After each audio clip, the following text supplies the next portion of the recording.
I grew up on Audubon in the 90s. It was not fun. It was trauma. It was violent. I couldn't, I came back here and I was so depressed. And I was like, oh my gosh, I can't believe I'm going back. But when I came back, I had a lot of healing that happened. And then I met actors, I had my Right. old church when I was a kid, they let me use it. And I realized I could make stuff and I saw the need in the community. And I was like, all right, maybe I came back to help the community in the arts. Welcome to Uptown Voices. From Harlem to the Heights to the northern tip of Inwood, we're here to celebrate our people and together seek solutions for the difficult issues we're all confronting as neighbors. Regardless of what hood you represent, we share the same goal, creating the best community we can, somewhere to enjoy, where we can build our lives and raise our children. We want to thank 181 Cabrini, located on the corner of 181st Street and Cabrini Boulevard, for its generous support for this podcast. What's up, y'all? It's Lev Black. Welcome to another episode of Uptown Voices. I'm here with my brother, Octavio Blanco. We're like on our 30-plus episode now.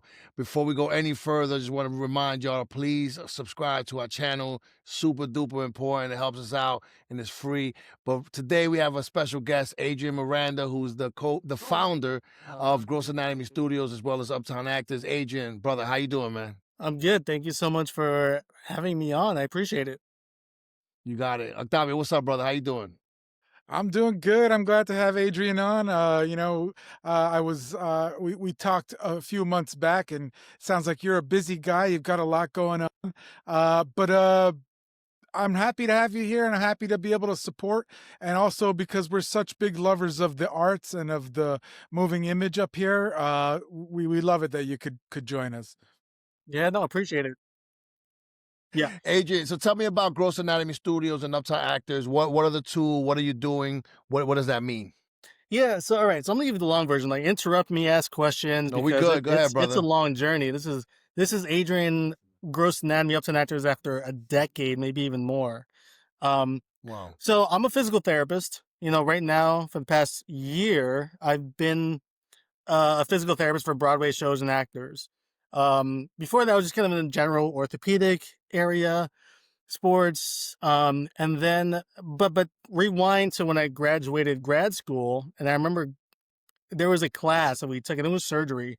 That was the name of the course, and I left, and it was like the last semester of my program, and I said this has to be on TV, and I'm going to be on TV. And my goal was to become a really good physical therapist for like 4 or 5 years. I just studied orthopedics and everything I could for medicine, right? Because I didn't want to be a liar, be a quack, or kind of say, wrong things. I wanted to know as much as I could before I started making this TV show that was, entertainment but educational. So I wanted to make the next Scrubs of television, or the next Grey's Anatomy, but I wanted to be more comedic. So wait a minute. Hold on. Yeah. So you did the studying to do that. That's pretty amazing. So that was the thinking going in. I'm doing this for that. I mean, it was later. So physical therapy school for me, it was 4 years of undergrad and then a year and a half of graduate school, where most people, it's 4 years of undergrad, then 3 years of grad school. So I kind of went through a little bit of an accelerated program. So my fifth year, my final year, was when the light bulb went off and said, Gotcha. I got to be on TV and I want to make this for TV, because it was just education. My profession is really just teaching people about their bodies. And so for 4 years, I studied physical therapy, advanced physical therapy. I did a residency. I started a PhD. I didn't finish it, but I got all but dissertation, mentored with fellows, experts, just was stupid, crazy, obsessed with it. After 4 years, I said, I'm ready to learn filmmaking now. And that's when I happened to meet this documentary filmmaker who told me about Brick Arts Media in Brooklyn, where adults can take residence in Brooklyn. I lived in Brooklyn at the time. Residents can take filmmaking courses for $20, $30, $40, $50, $90, where at NYU or SVA, it would charge you $3,000. So that plus YouTube, a lot of YouTube, and asking a lot of my college friends at the time, and filmmakers I met just for advice. I was just constantly trying to learn, stay up all night. And fast forward, I learned everything. I learned editing, filmmaking, writing. I learned color correction, and I'm colorblind. I'm partially colorblind. I learned After Effects. I got into 3D motion capture, Unreal Engine. So I got into almost every part of it. I started doing 2D animation, but I got so bored with it. I'm not that type of personality. You gotta be like very detail oriented and patient. And so I was making little sketches. Gross Anatomy was like what I branded. I had a logo since 2017.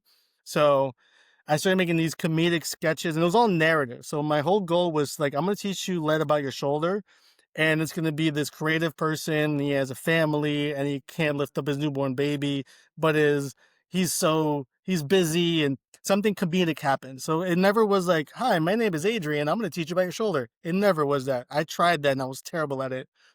So I did that, and then pandemic hit. I moved back to Washington Heights. So this is kind of like the Hobbit kind of story, Lord of the Rings, and your journey. And I came back, and lo and behold, things just happened, and I was able to make my web series. But like I won't lie to you, I grew up on Audubon in the '90s. It was not fun. It was trauma. It was violent. I couldn't. I came back here and I was so depressed, and I was like, oh my gosh, I can't believe I'm going back. But when I came back, I had a lot of healing that happened, and then I met actors. I had my Right. old church when I was a kid. They let me use it. And I realized I could make stuff, and I saw the need in the community, and I was like, all right, maybe I came back to help the community in the arts. Because I've always seen entertainment as like money. People are like, oh, you're a Right. broke artist. I'm like, bro, I'm looking at Bad Bunny. I'm looking at Sabrina Carpenter, looking at, Enrique Iglesias back in the day. I'm looking at John Leguizamo. I'm like, where the arts is there? There's the broke part, but there's also a lot of money in there. And I was like, all right. So I did study like the business of show business. And so in 2021, 2022, I made my web series, which was my dream. So if you on my YouTube or my Instagram, you see clips, but my web series is 5 episodes long. And I used people in the community that I met. I joined the gym, and I think I met one person who was in it, but just people I met in the neighborhood and knew even from before then, and including my mom. I made my mom act. She's never acted before, and she's like the That's hit so of the cool. web series. Like all the I literally get random comments on LinkedIn. Oh, your mom and your character remind me of my mom and my life. So there's a relatability to that. But anyways, like just using people I knew in my community, and the web series is 5 episodes long, and it's doing pretty well. So after that, I kept trying to like promote it. I had meeting with people who sold their films to Netflix, Amazon producers, but just nothing kind of clicked. And I was like, okay, I thought I would make this web series and someone would discover me. So 2024, last year, Oh, I was overnight success. right, yeah. Right. But I mean, even at that point, I guess I started really learning 2010. So that would have been 10 years already, right? And so last year I was kind of having a tough time. I said, man, this physical therapy, educational narrative stuff isn't working. And I'm like one of the few people that can do everything, like storytelling and the technical aspect, right? And I kind of said, you know what? Let me give up this physical therapy part, and let me just make whatever I want. So that's when Uptown Actors started. Mm. And I put up flyers. Yeah, I put up 20 flyers around the train stations, 175th, 181st, and 168. And I was like, God, give me a sign if this is meant to be. Give me more than 4 signups. Mind you, a week before that, I was like really depressed. I was crazy depressed. I had built a mobile video game about anatomy, like you could play it on your Android device. And I was like, oh, I'm gonna get so many people asking for this and helping them, and I'll make bank. I'll get an investor. I got like 2 people ask me for the link, and at the time I had 10,000 followers on LinkedIn, and I was like, wow. I said, if this Uptown Actors performing thing is for me, give me more than 4. Right. So the mobile game, I said, let me have 10 people, just 10 people hit me up. And I'd be like, this is the right move. I got 2 people, only 1 person like actually used it. And then with the Uptown Actors, just fly black and white, nothing fancy. I got 7 people emailed me, and then I got 14 the next week. Now there's What? 50 people. And There's Nice. 50 what was people. the flyer? What was the flyer saying? What did the flyer say? Like, It said, if you're sick and tired of going downtown to audition and perform, and you want to make theater and film uptown, scan this QR code. And it was like a Google form. It was just like an email and like first and last name, and that was it. As it was And black and so white, there was nothing fancy about it. So is this the first production of is the Uptown Books the first production now from Uptown actors? Oh no, we've made 12 microfilms. Wow. Yeah. So I just released one today. If you go to my Instagram, you'll see a story. It's called Pops. It's a hip opera. If you go to my LinkedIn, it's there. No, we've made 12. We have one more. No, we've made 12 so far, and then so 13 total. 13 total. One has to be edited. One is like in post production, but the other two are literally just edited, finished today. And yeah, so so after the 10 films, right? This is like I think in July or August. I said, all right, we've done the film thing. I have a system and a process and how to do it. We're ready for the stage. And then we were going to Latino film market, who Arilyn Martinez Cora is the founder of, who you should get on the show as well. Latina, she wants to get into film distribution, and she has a screening series, and she was doing that recirculation. Now, at the time, Octavio, I had met with you and I said, I'm working on an In the Heights movie parody, right? I remember that, yeah. I was debating the movie and I was going to do the stage play still, right? So I walk in to see this place called Recirculation. I'd seen my friends like do open mics there, and I was like, let me just stop by a week before the movie screening to check it out. As soon as I walked in, every idea of a stage play I had went out the window. And I said, let me make an immersive play out of the bookstore. And at that point, it just came to me. Like I can't even tell you why. I said an interview with a CUNY journalism student this morning, and I was like, I wrote the play within 10 minutes of walking into the place, or I had the whole setup. Yeah. And the In the Heights thing kind of went out the window, and it's still on my mind, like it's still being planned and developed, and it's already kind of been started. But yeah, the idea was like, I was myself, I'm a swing dancer, I perform as a swing dancer, and I still audition. And my patients, a lot of them are on Broadway and they live right here. Literally, like they live near both of you. And I'm like, wait, why do I have to go downtown every time I want to go see live theater or anything, right? Or I have to perform everything downtown, but a lot of us live uptown. So the idea was to make this, because I wanted to, really the idea was when I walked in, it was during the Trump DEI grants kind of removal. And I said, all right, the idea came to me. There's this bookstore, an amazing space. I have an idea for a story. The story kind of happened right away. And I was like, I wonder if we could sell tickets and be a fundraiser, which I don't really advertise this too much, but a portion of it goes to the bookstore because it's a nonprofit, right? And it was a way to kind of like offset, hey, why are we always, receiving help? We're always like, give me money from the government. Why can't we create an economy within ourselves in the community? Have people come uptown to party, uptown to see theater, uptown to film, uptown to audition. So that was kind of the beginning of it. And, I'm also working on my own musical, a rock musical. My father died of AIDS in 97, and I just found out 2 years ago. So it's really about kind of like family secrets and how do you deal with grief.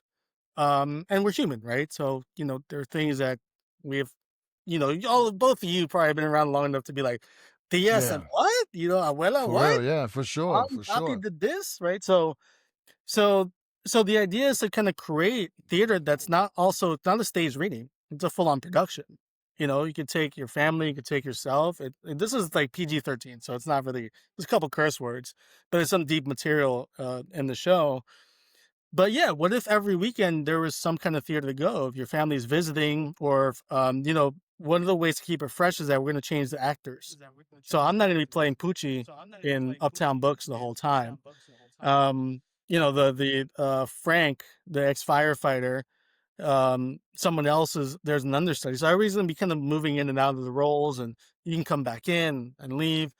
But what if there's a show that you can go every weekend? I'm kind of using like the Tyler Perry model of theater in these communities, and then eventually having the film kind of feed off of each other. And my buddy also asked like, oh, you're gonna make a movie out of it, the play? And I was like, well, I guess so. Why we not, could, right?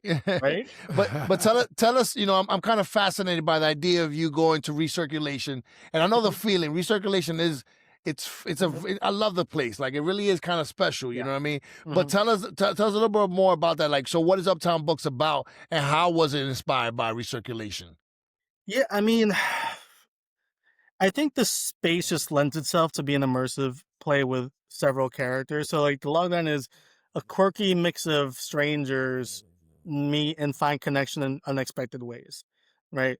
And so really, I kind of, and I got into even like Word Up the Amsterdam bookstore. I bought stuff from there before, and you meet people and you hear the conversations. You listen, you eavesdrop on them, and you can't help to hear what they're talking about, what books they're reading, also what's going on in their families or issues that are happening in the community. So it's just like every barbershop, right? You go to the barbershop, fulano de tal is saying something over there, and you're talking to your barber, and also you like laugh because you heard something what they said over there. That's just a normal thing. And I made it bilingual without any, I'm debating and debated whether to have like a leaflet that has the translation. But I said, if you're on the Right. subway and you're hearing people speak French, right, Mm-hmm. you can still kind of understand the tone. And that's the immersive part. That's the reality of it. Right. But Well, yeah, so sorry. So the idea was like, a dramedy, like it's comedic at first, but then there's like, one of the things that, I discuss about In the Heights, and I think a bunch of us who grew up here is like In the Heights made it pretty, gentrification. Sure, no, there's way more than just gentrification to deal with. There was homelessness, drugs, violence, guns, abuse. Like it was a nightmare, right? So I wanted to put in a really dark part, which is an alcoholic the town drunk comes in and he's having one of the worst days of his life, and he has, he has grief. He hasn't mourned over the loss of somebody. I won't tell you who it is, but it's comes into recirculation what do you into mean? the bookstore. The This is play in the play. in the play, yeah. Yeah, in the play, Uptown Books, yeah. So I kind of brought the reality of life that, life isn't all pretty and it's not a musical, it's not theater. There's some real dark elements into our community. And it's also, you might know of somebody, but you never talk to them. But you know who the guy is on the corner that dresses up with pink all the Mm-hmm. time. And you Right. know who he is and you've heard of him, but you never actually had a conversation. In this play, now you're having a conversation with that dude that's drunk all the time. And you realize, why is he self-medicating? What exactly is an immersive play? I just walking around the bookstore and there's different scenes that are being played out in different parts of the bookstore, or is there like a path that I'm supposed to take and it's taking me to different parts of the bookstore, or can I just walk around wherever I'm going? That's a great question. So usually in a regular play or theatrical, there's a stage and then you're sitting in the audience, right? In immersive, you're kind of on the stage with the actors. So in recirculation, I will guide your eyes to a certain part of the bookstore where there's a scene. Then that scene kind of ends, and then someone's yelling over there, and your eyes turn this way. Then there's a musician playing music, and so it's not all at the same time. Like you can't really choose your own adventure. It's just more of like you are a fly on the wall. That's what it is. So all of a That's sudden, if you walked into recirculation right now and it's packed, right? There's an event, a mixer, and all of a sudden you hear people yelling at each other and cursing at each other. What are you gonna do? right. Like, or you might go to the corner. So that was the idea, is like, what if I can get you to feel like this tension is right over there and you have to look over and you can't escape. So And that's the immersive part. is it That's fascinating. scripted? Yeah. Is it scripted? So like there's a script, and did you write the script, or do you have a partner do you work with, or what's the process there like? Because is it similar to writing a script for like a movie, and how long is this like experience? How long do you commit to it as an Yeah. audience member? Yeah. So it's a one act play. So it's between 35 and 45 minutes. So it just depends on kind of like the flow. We've gone between like 35 to 39 minutes when we've done it. I wrote it myself. We call it book and then the music and lyrics, right? So the book is like the script and the dialogue. The music, one of the things I wanted to do is promote local musicians or local artists. So it's an immersive play with music. So Nicola Vasquez is a local singer-songwriter, has an extensive career, and I asked to use some of her songs. There's 4 songs in it because she is, licenses music and she has a show going, potentially going to Broadway or in the works. I could only use 2 of them, so I wrote the other 2. The other 2 were from my musical, my rock musical, that I kind of flipped a bit and gave it to Kelsey McDonald, who's the narrator and musician, and in her voice it sounds amazing. It just sounds way different, even though it's a rock song originally. So yeah, I wrote 2 of the songs. Nicole wrote 2 of the songs that were already like published. She'd already done it, I think, in like early 2000s, and the rest I wrote. I wrote, produced, directed everything. I'm in it, so pretty much everything you can. You wearing a lot of hats, brother. You were Yeah, telling you me are. before that you've been practicing at rehearsing at Yeah. Noma Studios. How's rehearsal, right? Because this is so mind blowing of a concept. How have the rehearsals been? How they going so far?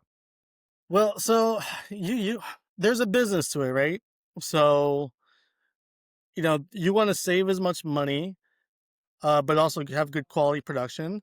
You also realize that like you're not getting paid a ton of money or at all for the rehearsal. So I had to write it in a way that if you wanted to act in it, you could have one rehearsal for 2 hours and be in the show and come visit the space and come and be in the show. So I wrote it purposefully for that. Um, and yeah, the rehearsals have been, we've only had 2 rehearsals, I think. Yeah. And then like I've had one-on-one rehearsals, like the 2 with the 2 different sets of actors. Like it's like a couple, it's like coupling. Um, and then we had one recently this weekend at Recirculation, and then we'll have one more. So it's only been, I think, 1 full rehearsal at Noma, 1 partial rehearsal at Noma, uh, two rehearsals at my apartment. No, 1 rehearsal at my apartment. We had a stage reading at AMT Theater in Midtown, and then we'll have like 1 more at Noma next December How 8th. did that reading go? How was that reading? Oh, it was great. So as a writer, uh, as a writer director, I'm watching for, Led's eyebrows to go up. I'm watching for Led to smirk or look away or to cry or to sniffle or to fall asleep, right? Or be deadpan. So in the stage reading, I'm focused just on acting and the words, and I'm like listening so hard to see if people laugh, people chuckle, if people say and mutter something, and almost things were like a test. Almost like, all right, this line, okay, cool, it landed. This line, oh wow, I didn't expect them to laugh. Oh wow, they asked these questions about this. So everything I wanted to happen happened, except for the last song. The last song was a little bit too rough. Like the lyrics were like, oh my gosh, like thin skin and rough. I don't know, it was just rough words. So I changed it, and then we just ran it last week, and it sounds way better. I just changed the words, Right. just gentler words and things like that. And Um, who's the audience that was listening to the reading? Is there an audience there? oh Is it a yeah, there was an table read? audience. What's that? Yeah, How is that? I don't know what that looks like. the AMT Theater promoted it. Ivan Goris is he's an interim director of New Works. I think that's his title. And there's people I didn't know there. There were some of my coworkers were there. Some friends from the neighborhood were there. Like Frank Nibbs was there. I'm sure you're familiar with That's Frank my Nibbs. brother, Frank. Who Frank is understudying one of the roles, Carlos's role. And there's random people there too. And somebody messaged me as well online. I was like, oh, I loved your show, good job. It made me really think about stuff. And then my younger sister was there. My younger sister doesn't filter anything, and she was like, some dude was crying next to me. And I was like, Wow, that's, Wow. that's amazing. and then another person was sniffling downstairs. There was like a balcony in downstairs. So it was just like half like random people. When I looked down to the audience, I didn't recognize about half the people, and the other half I did recognize. So it was cool. And so if I can get a friend or a family member to feel something, that and some friends are critical. Some friends are like nice to you, and other ones are like, you could just tell they're lying to you, and some will just tell you flat out it sucked. So when Right. you get the right feedback, and after a while of doing this, you could just tell, like, I could tell the second you say good job that you did not like it and I should give up, So that I had that sixth sense, but it went well. Except for the last song, everything else was like exactly what I wanted. So I had little work to do after that. It was just like directing with the actors. That was it. So That's Adrian, great. I mean, before we go any further, Adrian, you gotta tell us the date. What when is this happening? How can they buy tickets? Yeah, my Instagram at Gross Anatomy Studios. I'm posting every day with the ticket links and just kind of tap and it'll take you to ticket links. Again, it's a collaboration with Recirculation, the Word Up Bookstore. a community bookshop. And the dates are December 13th, 4:15 p.m. at 6 p.m. And then December 14th, that's a Sunday, at 2 p.m. So it's just 3 So- shows. 3 shows, so 2 on Great. Saturday, 1 on Sunday. Yeah, correct. That's a great. That's great. I'm intrigued by something that you said, in terms of like your return to Washington Heights.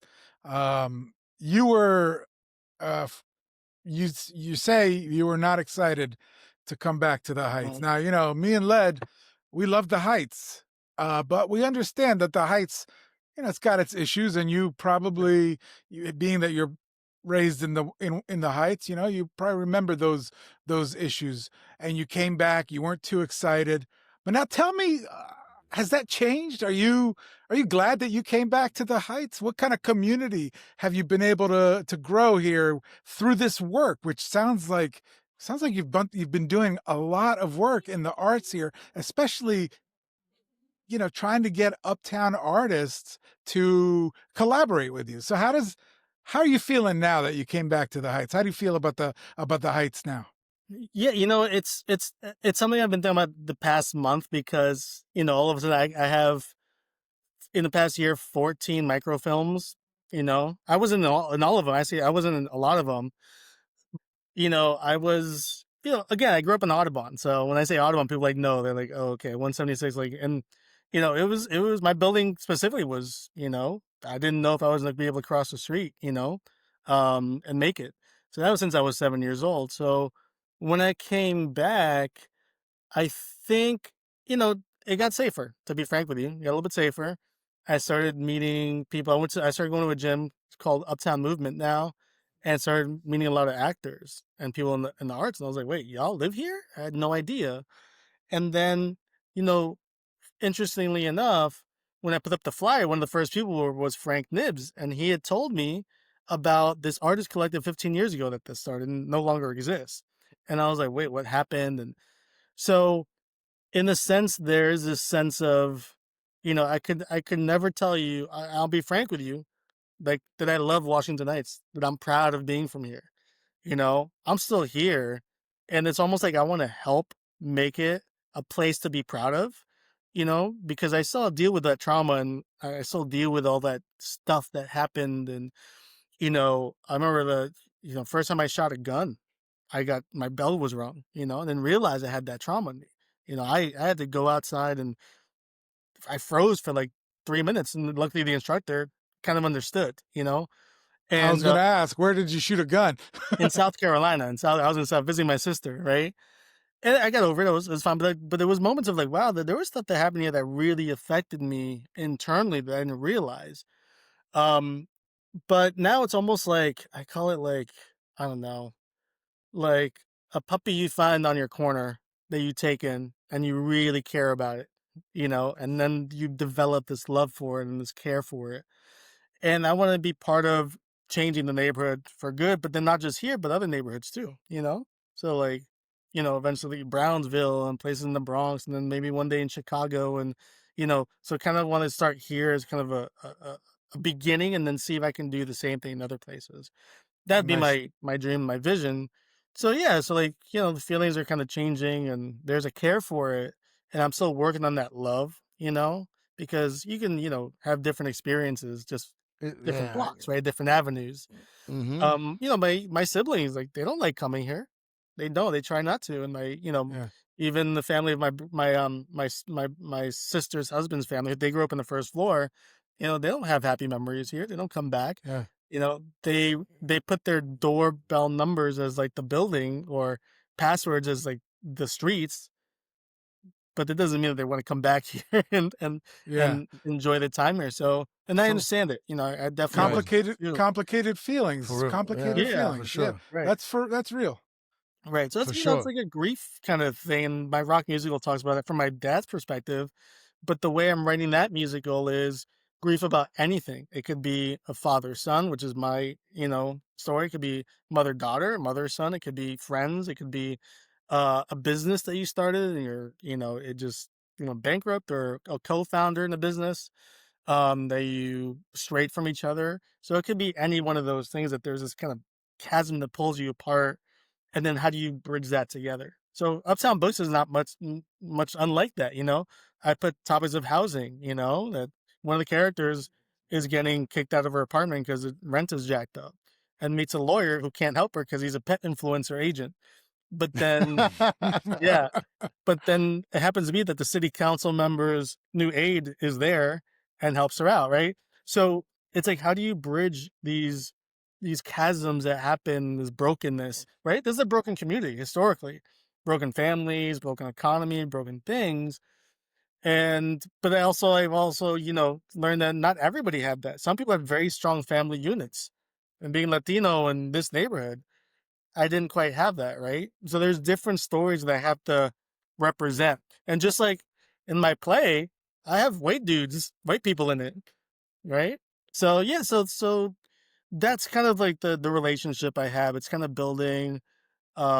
It's it's growing into more care, you know, than anything Mhm. else. Because yeah, I want to see the next generation, even this generation now, and even our parents' generation, to be able to enjoy it, you know, and be Yeah. proud of it in a different way, you know, because I think there's Yeah. cultural and there's also like the energy of it, you know. Is it a positive, safe, caring environment, you know, when you walk out the street, you know? So I mean, I love the idea of like that you're doing this kind of experiential, immersive theater uptown. I love that idea, and also kind of working through your own issues, because you're right, with Washington Heights, it's block to block. You know, it's different, like your upbringing. You know what I mean? What you went through. Um, but I have to ask you though, like Lindy Hopper, like a Lindy Hopper, where did that come from? Like that's one of the I've never like how that's like from the 30s, right? I remember reading like Malcolm X used to be a Lindy Hopper. How did you get into that? That's just fascinating to me. Yeah, long story short, it was after a breakup. A lot of people kind of get into it through a partner. This was a breakup. And you know, I danced hip hop in college, and I was dance hip hop even still, not as much as performance wise, but got into it, really enjoyed it actually. And you know, long story short, performing it, and it's been really great. And I actually got a grant to make a Lindy Hop movie. Ah, And one of interesting. the things that happened was I was at a it's like a dance camp. Make fun of me. It is a dance camp. This was like 3 years ago in Boston, and there was these OG dancers from like the era, they're in 30s and 40s, who are still alive, and they were talking, being interviewed, and they said that, oh, a lot of the Latinos from Washington Heights came to Harlem to compete with us and dance with us, and a lot of us went uptown to dance mambo and compete up there. And I was like, wait, there was swing dance in Washington Heights? I grew up here. Wow, I So did not know that. me neither, right? So I was like, why is it that I have to leave my neighborhood for people to teach me about my neighborhood, right? And you know, when I finished a movie, and there's someone who was part of that era, and you know, in the script, it's like this hip hop. I made it like you got served and stuff, like cheesy a little bit, but there's some like, you know, some deep moments. The idea is like this young dancer, he's like 23, 25 years old, young dancer in a hip hop crew. I'm the leader of the crew, and I'm a jerk. um, you know, that everything's hip hop and it's our neighborhood and we should keep it here, and that swing dance is dead. But this character keeps getting barriers to doing swing dance, whether it's me, whether it's the violence. And there's like, there's a scene where there's a gunshot and he has to duck based on real life experiences. And then the other scene, he lives with his grandmother, and both his parents passed away, and she's like, you know, what are you going to do if dance doesn't work out? And he's like, well, there's no plan B. So he gets it from his hip hop crew leader, from the community, like just getting home safely, and then from his grandmother as well. And then he ends up doing it and meets another swing dancer that's in his crew that teaches him and brings him into the community. So first, it's just kind of like an introduction of like, well, again, swing dance. Where do we mostly dance swing dance and perform? Downtown, you know, south of 42nd Street, pretty much. You know, so even I started the swing dance social this summer at Five Flies Coffee. We had it twice. We're gonna keep doing it. It's just a little bit tough to, with all my projects, to kind of juggle it. But we're Right. gonna kind of try to continue with this. Brandon's a local Harlem, grew up in Harlem. He's a swing dancer, also dances hip hop. He's the star in that film.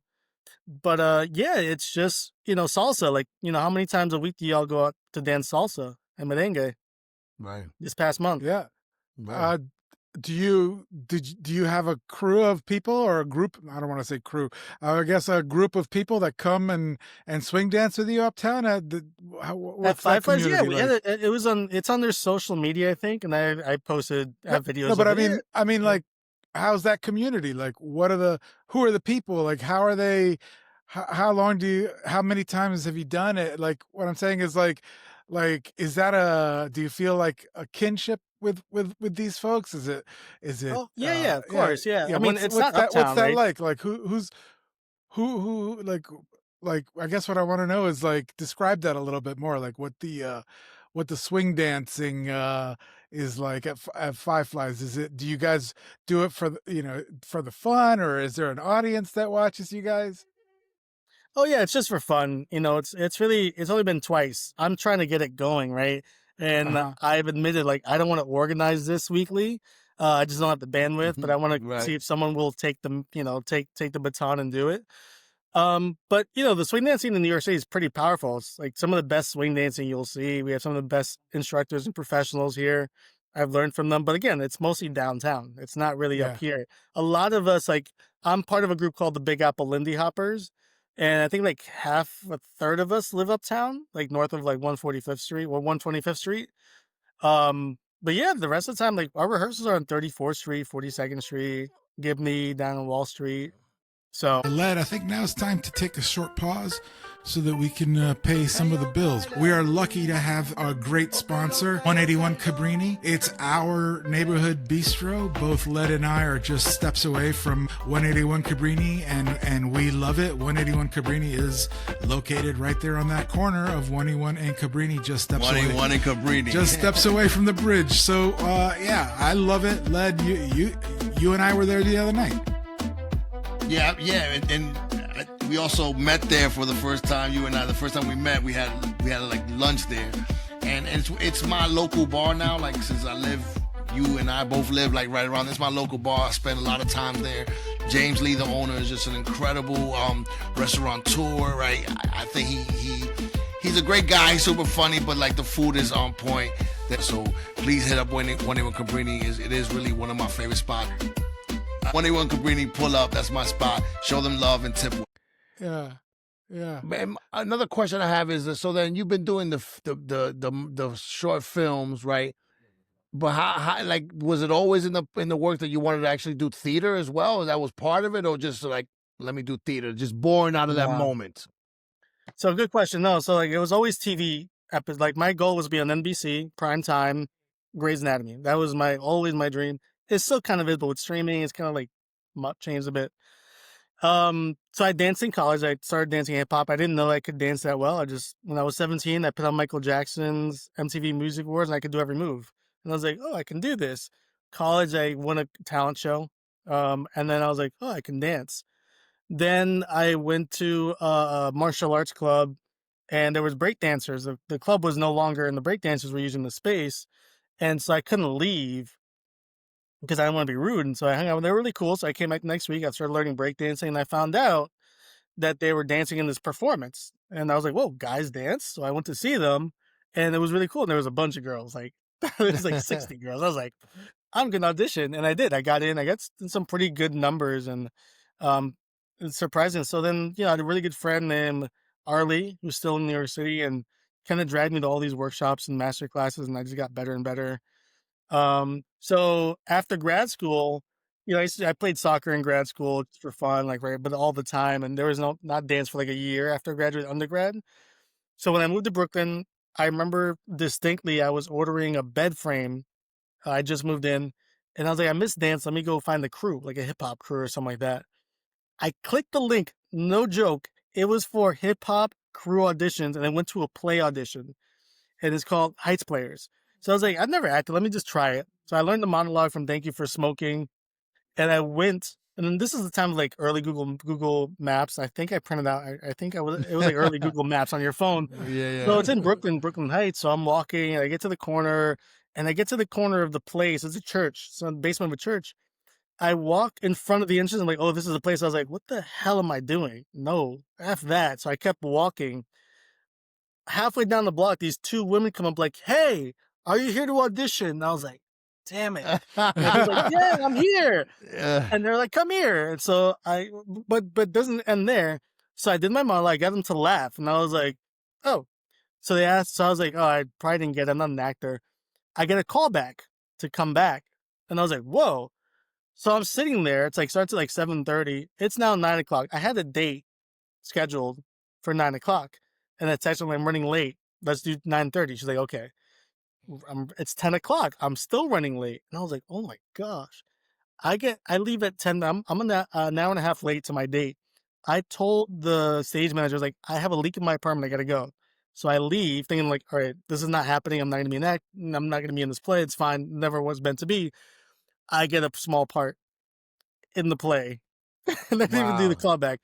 Then during the play's ending, and there's a show called Finian's Rainbow, and my buddy who I made friends with was like, you know, oh, you want, is there, asking everybody, like, are you auditioning for Finian's Rainbow? I was like, what's that? They're like, oh, it's a musical. And I was like, oh, I can dance. Let me audition for that. I get in. I can't sing at the time. I'm tone deaf, completely tone deaf. And I get a gospelier, it's a quartet, and I got a part as a singer. And I'm like, what? And mind you, so I did the show in tone deaf, and I got comments after that, and then I almost quit the last show because I was like, why am I in this show? I literally can't sing. And I'm not saying, people say, oh, you can't sing, but they can carry a tune. No, I was like flat and tone deaf. After that, I said, you know what? Let me confront this. So I took voice lessons for a year, went to karaoke 4 nights a week for a year, and I learned to sing. Yeah, I played Bernardo West Side Story, played Pinball Wizard and Tommy. So then around 4 years into it, I started seeing my friends doing these cabarets at the Duplex and doing their own shows. And I went and I was like, that's it? I can do that. So I wrote a one-man show like John Leguizamo inspired. I played 4 different characters, myself and 3 patients of mine that each had like a story that they were battling a chronic pain, all different ages, and true patients too. And I had like a song and I performed it. Then I did it again. I added another song. I did it again and didn't go so well. And I just changed a little bit too much. And then I kind of came to a musical in 2022 at a reading kind of at Caveat Theater. And I didn't work out. I was supposed to do a Hebrew Tabernacle in 2022 again. And I got COVID and I canceled it. And I was like, let me just table this. So yeah, it would just kind of happen. Like I wasn't looking for theater. It just felt like easier than film in 2017, 2018. So that's why I started doing the theater, because it was easier actually. You know, it was just me. I had like an accompanist. I didn't need one, but I was able to kind of just get on stage, memorize my lines and do it. Again, I did like 3 theater festivals around 2018, 2017, 2018, 2019. Yeah. But yeah, wasn't film. I kind of TV. I knew I wanted to do somehow. And then that kind of evolved, and theater just happened to happen. And I was like, I think I have a talent here, I think. But yeah, so really it's performing. I love performing. That's what it is. I can entertain you. You know, as a physical therapist, I'm all about healing people's physical problems. But over the years as a physical therapist and as a medical provider, you realize that there's a lot up here and a lot in here that needs healing before your shoulder, your neck, or your back can heal. So for me, entertainment is that healing kind of thing. And I call it healthcare entertainment. Now the buzzword is healing arts or arts and healing. And I call it healthcare entertainment because I want to be entertained. I want you to be entertained and not think that I'm teaching you anything. I want you to leave and be like, I didn't really learn anything. And then a month later, you call me up and ask me about your back. And you say, wait, didn't your show do this and that and that and then this, you know? But now it's more healing about anything, mental health, alcohol, cancer, you know, AIDS. So now it just kind of like expands and then kind of healing. And then I also make some stupid stuff too. You know, like it doesn't all have to have a message. It's just like ridiculous things. And then, you know, lastly, like the new concept I have, because we're in an era of like vertical micro dramas. And so if you've seen my website, I don't know what a vertical microdrama is. What? Explain, please. Yeah, so it's these like 2 to 3 minute vertical like Netflix shows. They're like Quibi was the original. Yeah. So you're on your phone. It's like and they're usually like cheesy softcore porn. They're like cheesy romance, and they're huge hit. Like China, it's like a multi-billion-dollar industry. So in the vein, I wanted to kind of create something. We talked about it. So what I'm gonna do next year is kind of a spinoff of my web series, which is like the physical therapy teaching in the GED classroom. is to have this lawyer. He's like a deadbeat lawyer, and he's helping people in this community solve their legal issues, but he doesn't want to do it. So he's kind of an asshole, but he always ends up helping them. And I'm using Juan Pablo Duarte Foundation. I'm probably going to use their office as a set. And then I'm partnering with Open Hands, which is it's like a faith-based legal not-for-profit that helps people with all sorts of things: housing, immigration, custody, financial stuff. So I'm taking real stories and just kind of turning into like a little bit of a dramedy. So that'll be Oh, that's cool. 2026 that I'm working on. That's that. very cool. Yeah. And then the theater, Uptown Books, hopefully it kind of keeps running. That's the goal. Is it just happens January through March is like my goal. And then, it kind of lives on. Maybe some theater, some university in the area, like Boricua or Janet Palace, or an investor, a producer wants to like put it on like a stage reading. But I'm happy if it stays at recirculation. That's the idea, is like it's funding for recirculation to not have to always rely on an external source. They can kind of sell tickets and get income through the arts. I mean, I think it's funny. I didn't realize how many, like you said, the hats you wear. You wear a lot of hats. You have a lot of talent, right? You kind of figure it all out. How do you decide what to do next, right? Like, I'm gonna do this, but I also, you know what I mean? How does you bring it all together? What's that process like? Yeah. Oh man. I mean, this is one of the things that I have trouble elaborating on it because it just happens naturally. I don't have a choice, right? You just like your dad, right? Your dad, right, Led? Yeah, for sure. Yeah, I'm a How many dad. kids do you have? Three daughters. How do you do that? That's three. You just do it, right? Like you can't explain Yeah. it. Write it down on a piece of paper. Like you wake up and someone wakes up cranky, and what do you do? Well, you do this. Right. Like there's no instructions. But if I had to say, usually it's it's resources. So what places do I have? Who's available? Can I reduce the number of characters and actors? Because it's scheduling between 4 people who have a job is really challenging. Schedule between 9 people, that's even harder. Sometimes scheduling 2 to 3 is actually much easier. So that's how I kind of decide what project is next. And then I just kind of gauge, the social media, the news, people who I meet. A lot of times it's like, Octavio, you wanna play a professor? All right, let's do it. Let's write it. What do we have access to? How can we make it work? So it really comes down to like how interested I am in it and what resources are available. But thankfully, I've busted my ass to learn so much that there's not really a barrier. I have a camera, I have lenses, I have microphones, I can write, I can edit, I can fix stuff, I can do VFX, I can fight choreography, dance choreography, stunts. Not stunts, I mean like just running, running Right. down the street, running and chasing people. Um, so there's so I can do almost anything. I don't want to do everything. Don't get me wrong. Like that's not the point. The point is that one day I can walk into an office and there is a writer or two, and then there's someone who wants to direct this, and then we'll take turns. And all of this I want to just perform, to be frank with you. It's just if you wait on other people, it just gets delayed. Yeah. So I just want to act. So the only way I can act right away is to write my own things and produce my own things. If I Yep. auditioned, like I was in the play in May for Royal Family Productions, it was great. But if I've been auditioning, submitting on Actors Access, but I've gotten nothing, so I'm able It to is keep producing challenging. and making stuff if I just do Yeah. it myself with other Yeah. people, not just Yeah. alone, but myself, right? Yeah, my daughter's a filmmaker as well and an actress, and Mm-hmm. I tell her all the time, you have to create your own vehicles, right? Because if not, Yep. you're going to be there just waiting for it to happen, man. But it's amazing how busy you stay, how much work. Do you want to do a feature at some point, or you want to stay in this?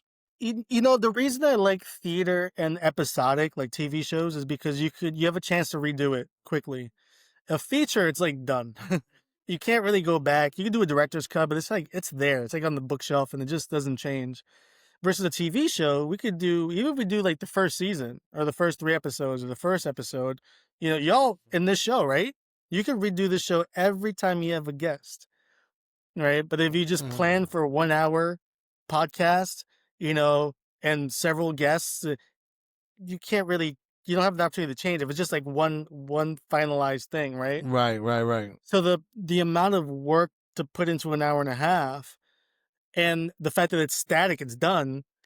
The episodics allow me, like, with my web series, like, oh man, I want to do a musical. I did a musical in episode 5, right? If it was a feature, I have to go and redo, like, produce a whole feature. Theater is similar in that, like, every night, the word I say, it's really hard to make money here in this bookstore. It's really hard to make money in this bookstore. It's really hard to make money in this, like, every night I can change something. So it's never the same thing. It's not So static. yeah, right, exactly. So that is why I don't really care to make a feature. Of course, if someone said make a feature, here's funding, would I say no? Of course not. If someone asked me to act in a feature, I would do that. But as far as producing, writing, directing, even acting in a feature, it depends on the role.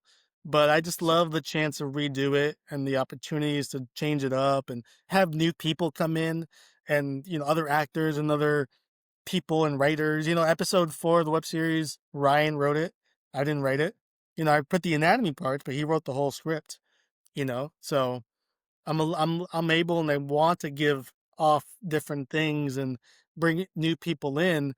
And that's why I like episodic. So to me, it sounds almost like you're Tarzan in the jungle, swinging from vine to I'm vine, honored. hoping Did everybody hear hoping that? and you're hoping that there's going to be another vine to grab onto, when you let go of the vine that you're currently working on. So one vine is one project, another vine is another project. Like, Mhm. what do you need as a creator that so that you can have a little bit more control? Is it literally like financing, or what is it that you're, as a creator, that you would love to have so that you could have more Yeah, control? yes.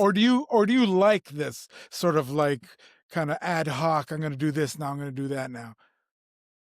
No, it's by necessity. No, like, uh, it's also just testing things out, what sticks, what lands. I have my visions. I know what it looks like. I kind of did it with the web series. It's just, that needs funding. But as a creator, you don't need anything. You have a phone, captures pretty good audio. You could buy a microphone if you want, 2 microphones for 2 actors for $20 nowadays. And the light is like $30. You don't even need a light. You can just go outside, find the right time of day. So there is, like I said earlier, I just want to act, but no You one's going to just write me a script, you're just scrappy So I with just it. gotta be, yeah, that's really And what it is. are you still providing physical therapy? Is that work that you're still doing? Do you still work as a Yeah, physical therapist? yeah, 100%. Yeah, 3 So days a week, as you're Tuesday, doing all Thursday, these other Friday. things, you also have a job as a Yeah, physical therapist. Wow. correct. Yeah, yeah. And it's a And, blessing that my job is within the arts in Broadway, right? So okay.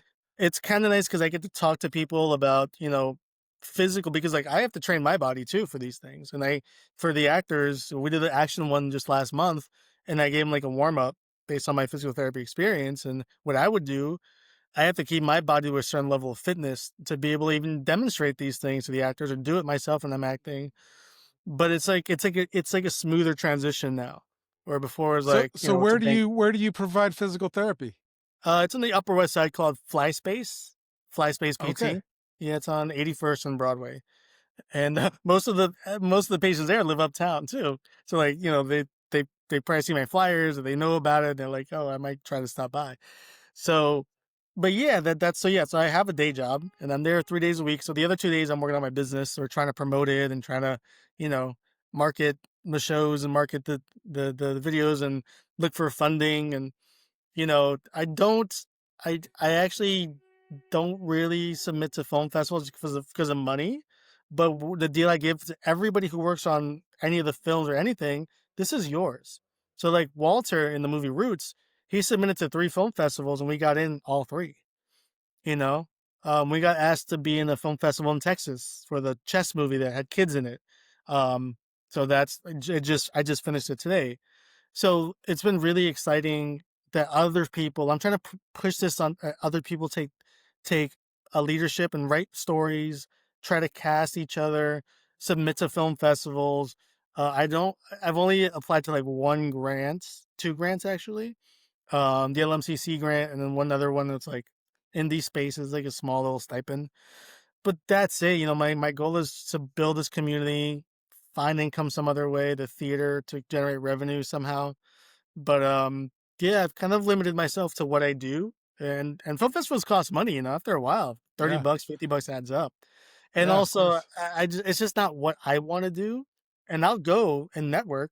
I mean, I saw you at Latino Film Festival, right? Like Mhm. I'll go and network, but for me to screen my film, it's not my priority right now. If other people want to do it in the community, oh, I'm like, please do it, because I wear many hats, as you said earlier. Yeah, and I find it also very interesting. There's an art to scrappiness, and it's funny because the director Joel Vargas, who did Mad Bills to Pay, which is a great film, it was so intentional, right? Because that's the thing that I find very interesting. You have to be intentional because you're right. You don't have unlimited funds. You don't have all the money in the world, right? Talk a little bit about that, like kind of finding those ways to still come out with a good product, but to make sure that you can do it within your means. Yeah, I mean, use what you have. I've filmed 3 films here in this living room. You know, you can change the set, move things around. You can use I have one, for example, I want to make a really well produced film that's an important film, but I just want to do it in my bedroom. Like it was almost like a challenge, a self challenge. And I met this neighbor of mine lives down the street. I've seen her for a while. She's a model. She's white. I'm like, oh, she sticks out like a sore thumb. And I wanted to do like like a couple, like a couple. I've done it before about business, and based on oh my gosh, Amore's Cafe with Ivana Hodges' business. So it's based on her story. But I kind of wanted to make like a relationship, like a romantic relationship. So the idea was like, how can I make this as simple as possible? Make sure the acting is top notch and the production quality is good, but use my bedroom. So that's a imposed challenge. So like, it's about pretty much like, I lost my significant other, and they're haunting me. So in the movie, you think it's a demon or it's like a ghost or it's bad, but it's actually no, at the end, spoiler alert, is that she comes back to tell me everything's okay, that she forgives me for whatever happened, it's not my fault. Any of the stuff, like, it's like we had an argument and she died type of thing. So instead of Mhm. her haunting me, which is like, it's like a scary kind of thing, and then eventually it turns out that she speaks and she's like, stop. I'm not here to torment you. I'm just here to tell you how, it's fine. Like, I love you, whatever. So that's the idea. So that's the goal, is to do it in my bedroom, with, it's not that fancy. It's in the middle of the building, so there's no natural sunlight. But there's the movie The Room, I think, right? They filmed it in the room, right? I Right. mean, it's fake to have Yeah. lights everywhere, but yeah, it's use what you have, and you can use a kitchen. You don't need a lot. Use your apartment. Most people have some place to live. Use the streets, the neighbor. I've filmed outside. I've In a web series, I'm running up and down Wadsworth, like a maniac, just running them down like 20 times. It's only 10 seconds, but we filmed in the park at J. Hood Wright Park. We filmed at Uptown Gaming. We filmed at Cafe Bloom. Just relationships I built. We're gonna film at Academy of Arts and Letters. It's a Mission Oh, that's Impossible beautiful. parody. It's called Empanada Protocol. There's toxic empanadas, and they have a pharmaceutical, so their corporation is taking over. So yeah, so it's just relationships, right? But like eventually, you can build those, but if you don't want to, that's okay. Sometimes artists, we can be introverted, we can be pretty quiet and to ourselves, and it's hard to ask favors. I think I'm just so hungry. I'm just so hungry. I have no shame asking you for a favor. I asked you to act in a film. Remember You that? did, eh? Yeah. I was surprised. I'm like, I'm not an actor, Yeah, so Len didn't even understand the question. He's like, "Are I was you like, huh? want me to post You want something?" I me was to like, "No, post bro. Like, about it? Yeah. I'm asking you." But so it's also just, I'm hungry and I love it. That's what it comes down to. So you might have to ask for favors. Other times it's just do it yourself. You can make a film just about yourself. Make a character. You don't have to say a word. There are plenty of Super Bowl commercials that make you cry, and it's like no dialogue. And it's like one person or two people. It's like a Charmin commercial, or a Buick Right. commercial. So there's like plenty examples that you don't need to have a whole cast and crew and lights and even a microphone, even a camera. We're in an era where your your camera is $1,000 thing in your pocket, and then the Yeah. iPhone Pro 17 has professional level cinema settings. Like stupid, like you don't need that, but it's happening, right? So just Yeah. upgrade your phone and you'll be, The Netflix ready. I mean, the it's the an bar the overstatement. bar the bar of entry is becoming more and more achievable. So we're Yeah. we're running up against the clock here. The fact that you're hungry for this and that you're working to get these things going, and the fact that you're actually producing and putting them on.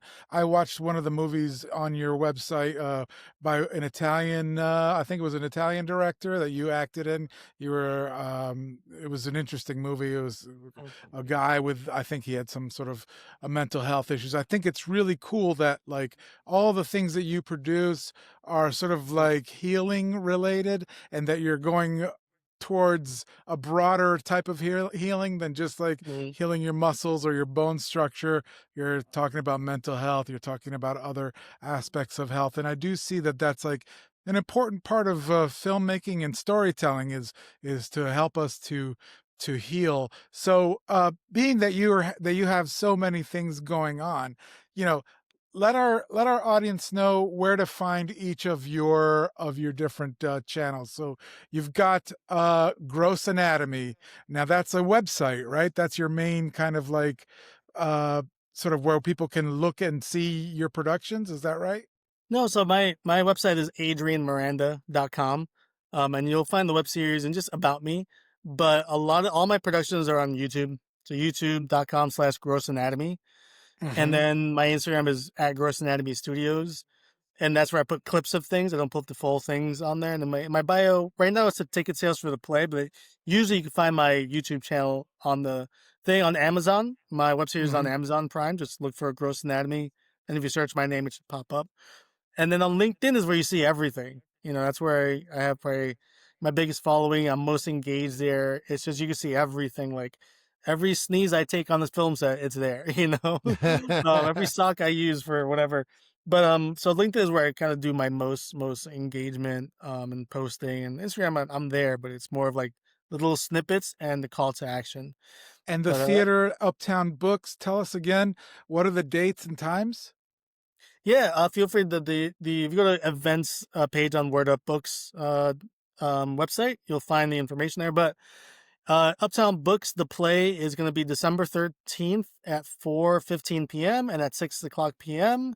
and December 14th at 6 p.m. And it's all going to be at Recirculation on Riverside Drive, not the other store in Amsterdam.